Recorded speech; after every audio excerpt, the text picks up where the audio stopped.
What about this? This is a little general. It's you're looking at a room, you say, what's wrong with this thing? It's just not just right. How can I fix it? How do I even start to think about how to help this room?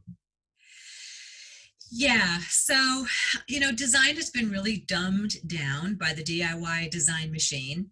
Mhm. Um, Design is expensive, it is time consuming, and to do it well, you do need to have some strategy. So, to kind of like bring it full circle to where we started, Yep. I think you have to educate yourself. Either you hire somebody who knows what they're doing, who can do it for you. And if that's not aligned with your values or your budget, then you need to educate yourself. And I'm not talking about just, reading a blog post, because like I said, I write blogs and there's not much you can do in a watered down 300 or 400 word blog post. I can't even, I think what is, I've read that in 2 minutes you say about 600 words, right? So what can you really communicate in 2 minutes of speech? That's how much you can communicate in a quick blog post, right? Okay. Yep. So I think you need to educate yourself and, take a course, take an online course with, someone like me, take a course in a local college if that's more your thing.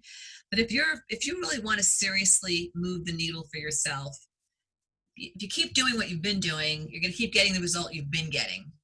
And I wish there was a shorter answer for me to give you, Matthew, but there really isn't. Design is very strategic. It's very formulaic. And when you know those strategies, when you know those formulas, you can design a one-room apartment, you can design a 25-room home, and anything in between. Strategy is strategy. And I encourage people to get their hands on it. A lot of people put more time and effort into planning their vacation to Disney Europe or Disney US than they do in figuring out what to do with the money that they're going to be spending to beautify their environment that you live in, day out, wake up in, come home to. I think that deserves attention because, as we started saying earlier in our talk, the way we function and feel inside the four walls of our body is absolutely affected by and pushed by what we live in. Every minute of every day, your home is exerting an influence on you. So, like I always like to say, stack the deck in your favor. How do you, Donna Hoffman, think about your own home? That means what is important to you and what are you trying to express and enjoy through Yeah. your home? Yeah. So, home for me is haven, it's nest. I don't really, I think it's really the most soulful place for regenerating. Um, our design studio is here in our home. We do not open our home up to clients. It's hard enough for me to have my staff here throughout our home. We've got a big team. Home to me is very sacred, and I think for me, home is an extension of who I am, how I live, how I want to feel.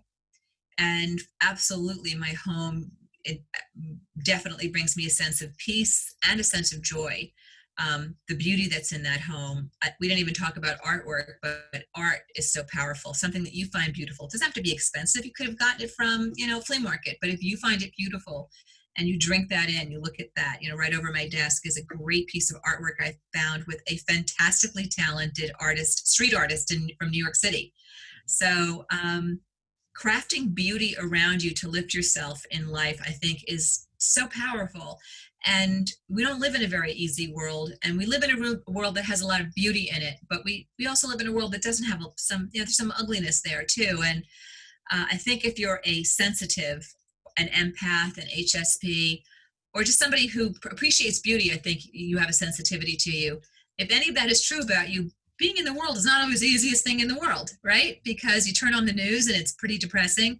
So I think for me, home is a place where you can control what that visual energy is and what that aesthetic energy is and what the sensibility and the feeling of that space is. And especially if you are sensitive, and I am, I think it's as necessary to living and feeling good as breathing and drinking water and eating well.